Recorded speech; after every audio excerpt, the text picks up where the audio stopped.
پریشان تھے۔ ابھی وہ اس پریشانی سے ہی نہ نکل پائے تھے کہ ایک اور خبر ملی جس نے سب کے اوزان خطا کر دیے۔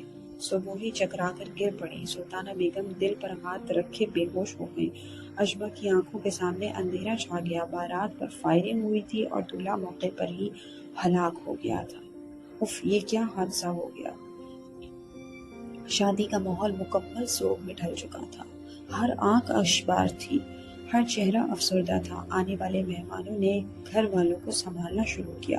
کوئی اسپتال بھاگا تو کوئی ڈاکٹر کو بلا کر لایا۔ عجیب منظر دیکھنے میں آ رہے تھے۔ توبہ توبہ، اللہ پاک محفوظ رکھے۔ اشبا کے ساتھ یہ کیسی بدشگونی ہوئی ہے! پہلے رشتے ختم، انصار بھائی کا انتقال، اور اب جوان جہاں دولہا ختم۔ اشبا کے قدم ٹھیک نہیں، اسے خوشیاں راس نہیں۔ یہ منفی رائے اور سوچ عطیہ بیگم کی تھی۔ اشبا کو لے کر اسپتال گئے تھے۔ صبح اس کو سنبھال رہی تھی۔ لقمان صاحب، اعجاز صاحب اور عزت دولہا کے گھر گئے تھے۔ اشبا بار بار ہوش میں آتی اور اپنے ہاتھوں کی چوڑیاں توڑتی اور پھر بے ہوش ہو جاتی۔ حفصہ بھی بری طرح روتی ہوئی اشبا کو سنبھال رہی تھی۔ حالات اچانک اس طرح بدل گئے تھے کہ ہر کوئی پریشان تھا۔ شفیقہ اماں سے بات کرنا چاہ رہی تھی کہ اماں، جس نے آپ لوگوں کا دل دکھایا وہ تو چلا گیا، اب مجھے معاف کر دیں۔ سلطانہ بیگم ماں تھی، ان کا دل بھی پگھل گیا تھا۔ اشبا کے لیے بھی شفیقہ بیگم بہت روئی۔ ہونی کو کون ڈال سکتا ہے؟ کبھی اللہ پاک دے کر آزماتا ہے اور کبھی لے کر آزماتا ہے، پر بندہ وہی ہے۔ ارے آپا، شکر کریں آپ بچ گئیں۔ اللہ پاک انصار بھائی کے درجات بلند فرمائے۔ انہوں نے صحیح فیصلہ کیا تھا۔ اللہ کا شکر ہے کہ آپ کی بیٹی اپنے گھر میں خوش ہے۔ اس کو ذریعہ بنایا، یہ رشتہ ختم ہو گیا۔ ایک روز شفیقہ بیگم نے پرانے رشتے دوبارہ سے جوڑنے کی بات کی تو عطیہ بیگم نے سرگوشیانہ لہجے میں فون پر کہا، میں سمجھی نہیں بھابی۔ شفیقہ بیگم ان کی بات کو نہ سمجھ پائیں۔ ارے بھائی شفیقہ، تم بھی بہت بھولی ہو۔ دیکھو بھائی، میں بات صاف کرتی ہوں۔ اشبا کے قدم منحوس ہیں، تم کو یاد نہیں؟ اشبا کے قدم منحوس ہیں، تم کو یاد نہیں؟ بچپن سے ہی اس کے ساتھ ایسا ہوا تھا۔ میں نے ہمیشہ سے یہ بات نوٹ کی ہے اور کسی کو نہیں بتائی۔ جس دن وہ پیدا ہوئی تھی اس روز سبوہی کی دادی کا انتقال ہوا تھا۔ اس کا 1.25 مہینہ تھا جب سبوہی کی خالہ کا انتقال ہو گیا تھا۔ پہلے دن اسکول گئی تو اس روز اعجاز میاں کی گاڑی کا ایکسیڈنٹ ہوا۔ انہیں اچھی خاصی چوٹیں آئی تھی۔ اور اب انصار بھائی، اللہ پاک محفوظ رکھے، انہیں کسی کا جوان جہان بیٹا ختم ہوا ہے۔ اس ماں کا کیا حال ہوگا جس کا بیٹا شادی کے دن یوں چلا گیا؟ آپا، سچ پوچھو تو مجھے خوف آنے لگا ہے۔ ہاں بھابھی، آپ سچ کہہ رہی ہیں۔ شفیقہ کو بھی ان کی باتوں میں سچائی نظر آنے لگی۔ ہاں، اگر تم چاہتی ہو تو ہم بیسم اور حفصہ کی شادی کر لیتے ہیں۔ برا نہ ماننا، مگر میں نہیں چاہتی کہ میری بیٹی پر اس کا سایہ بھی پڑے۔ عطیہ بیگم نے کہا تو شفیقہ بیگم چپ ہو گئی۔ ابرا کی شادی ہو چکی تھی اور وہی آسٹریلیا میں سیٹ بھی تھی۔ ادھر اسجد کے لیے بھی لڑکی دیکھی جا چکی تھی۔ اشبا کا نکاح بھی شادی سے ایک دن پہلے ہو چکا تھا۔ وہ تو بیوہ ہی کہلا رہی تھی۔ سخت اذیت اور تکلیف دہ حالات کا سامنا کرنا پڑتا تھا جب لوگ اسے کبھی ہمدردی تو کبھی نفرت کی نگاہ سے دیکھتے تھے، طرح طرح کی باتیں کرتے تھے۔ وہ خود کو مجرم سمجھنے لگی تھی، کمرے میں آ کر بے تحاشا روتی۔ حالات نے اسے اس دورائے پر لا کھڑا کیا تھا۔ اوپر سے شفیقہ پھپھو کا رویہ بھی کچھ بدل گیا تھا۔ باسط نے بھی ایک بار یا شاید 2 بار سرسری سی بات کی تھی۔ جب برا وقت آتا ہے تو سایہ بھی ساتھ چھوڑ دیتا ہے۔ یہ تو دنیاوی رشتے تھے جو حالات کے ساتھ بدل گئے۔ سلطانہ بیگم اشبا کو دیکھ کر کھفتی رہتی تھی۔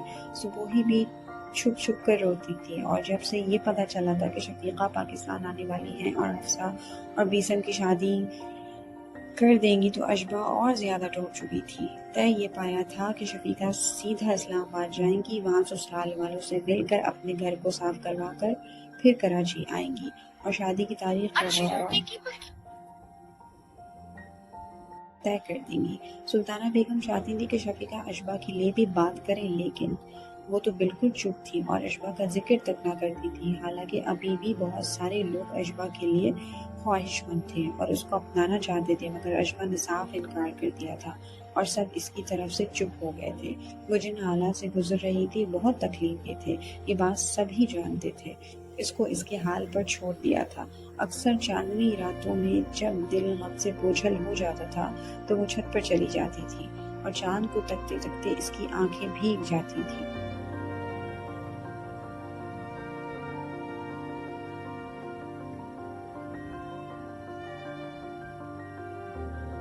رمضان المبارک کا آغاز ہو چکا تھا۔ صبحی اور اشبا ہمیشہ رمضان المبارک شروع ہونے سے پہلے ہی عید کے حوالے سے شاپنگ کر لیتے تھے۔ روزوں میں گھومنا اچھا نہیں لگتا تھا، ویسے بھی اب اشبا میں پہلے جیسی عید کی خوشی یا تیاریاں کرنے کا کوئی شوق نہیں تھا۔ وہ دل ہی دل میں روتی، مگر بظاہر گھر والوں کے حالت دیکھتے ہوئے خود کو کسی حد تک نارمل کر لیا تھا۔ اس نے حفصہ کو اشبا سے دلی لگاؤ اور ہمدردی تھی، جبکہ عزرت کی بیوی ماریہ بھی اچھی تھی۔ نماز ظہر سے فارغ ہو کر اشبا قرآن پاک کی تلاوت کرتی اور پھر کچن میں چلی جاتی۔ افطاری کے تھوڑے بہت انتظامات کر لیتی۔ اس روز بھی وہ کچن میں جا رہی تھی، تبھی دادی کے کمرے سے آتی ہوئی آوازوں سے معلوم ہوا کہ حفصہ اور بیسم کا نکاح ہونے جا رہا ہے، اور ساتھ ہی تائی اماں کے اشبا کے لیے کہے گئے الفاظ۔ اشبا کی آنکھیں نم ہو گئیں۔ اللہ پاک میرا سایہ کبھی بھی حفصہ پر نہ ڈالے، وہ ہمیشہ شاد آباد رہے، آمین ثم آمین۔ دل سے دعا نکلی تھی اور کچن کی طرف چلی گئی۔ وہ سچ مچ خود کو مجرم سمجھنے لگی تھی، جیسے اب خوشیوں پر اس کا کوئی حق نہ تھا۔ وہ حفصہ سے کٹی کٹی رہنے لگی تھی، بات اس کے کہ اثر نہ ڈالے۔ عطیہ بیگم بہو اور حفصہ کے ساتھ مل کر تیاریاں کر رہی تھی۔ شفیقہ بیگم عید سے پہلے آنے والی تھی۔ اب ان کا ارادہ مستقل پاکستان سیٹل ہونے کا تھا، کیونکہ وہاں سے دل بھر گیا تھا۔ اب وہ اپنے لوگوں میں وقت گزارنا چاہتی تھی۔ رہائش تو اسلام آباد میں ہی تھی، اپنا گھر موجود وہیں تھا۔ عشاء کی نماز و تراویح سے فارغ ہو کر اشبا نے حسب معمول سب کے لیے چائے بنائی اور چائے کا کپ لیے سلطانہ بیگم کے کمرے میں آ گئے۔ سلطانہ بیگم نے اسے اپنے پاس بٹھا لیا۔ اشبا تم نے حفصہ کے نکاح کی تیاری کر لی؟ سلطانہ بیگم نے پوچھا۔ دادو مجھے کیا تیاری کرنی ہے؟ سوال پر سوال کر کے خالی خالی نظروں سے دادی کو دیکھا۔ سلطانہ بیگم دکھی ہو گئی۔ ویسے دادو میرا نیا سوٹ رکھا ہے، پہن لوں گی۔ دادی کو اداس دیکھ کر اشبا نے جلدی سے کہا، اور ویسے بھی میں نے کون سا سامنے آنا ہے؟ نہ چاہتے ہوئے بھی لہجہ کڑوا ہو گیا۔ اشبا میری جان ایسا نہیں کہتے، کوئی اگر غلط بات سوچتا ہے تو سوچنے دو، یہ اللہ کی طرف سے رشتوں کی لائن لگی ہے بیٹی۔ میری مانو تو تم اپنے لیے بھی سوچ لو، ہم تمہاری طرف سے بھی بے فکر ہونا چاہتے ہیں۔ سلطانہ بیگم کی آواز رند سی گئی تھی۔ دادی میں ٹھیک ہوں، آپ فکر کیوں کرتی ہیں؟ میں خوش ہوں اور اللہ کی رضا میں راضی ہوں۔ اس نے لہجے کو نارمل بنانے کی ناکام کوشش کی۔ مگر بیٹا ہم چاہتے ہیں کہ تم اپنے گھر کی ہو جاؤ۔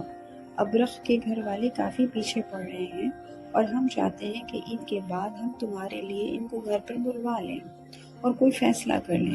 دادو جیسے آپ لوگ بہتر سمجھے۔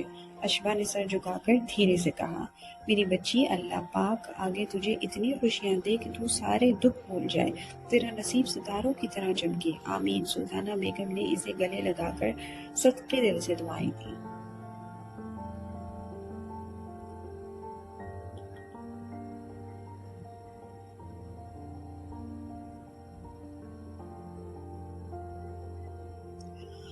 آخر کار چاند رات آ گئی۔ صبح سے ہی عطیہ بیگم کی چڑچڑاہٹ اور جھنجھلاہٹ عروج پر تھی۔ آج تو گھر کے ہی لوگ تھے۔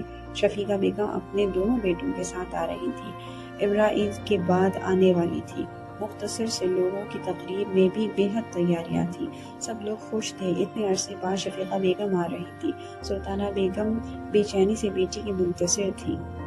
لقمان اور اعجاز بھی بے چین ہو رہے تھے۔ حفصہ بے حد خوش تھی۔ اشبا بالکل نارمل تھی، کسی بھی قسم کے جذبات سے آری۔ حفصہ کے نکاح کا جوڑا، جویلری اور ساری تیاریاں ہو چکی تھی۔ اشبا نے ایک چیز بھی جا کر نہیں دیکھی تھی، وہ تو حفصہ خود لا کر ایک ایک چیز دکھاتی تھی۔ حفصہ کی دوستوں نے اور ماریہ نے مل کر رات کو حفصہ کو مہندی لگاتی تھی۔ اشبا کچن میں ہی مصروف تھی اور صبح سے ہی وہ جان بوجھ کر کچن کے کاموں میں لگی تھی کہ عطیہ بیگم ٹوک نہ دے۔ افطار سے کچھ پہلے وہ لوگ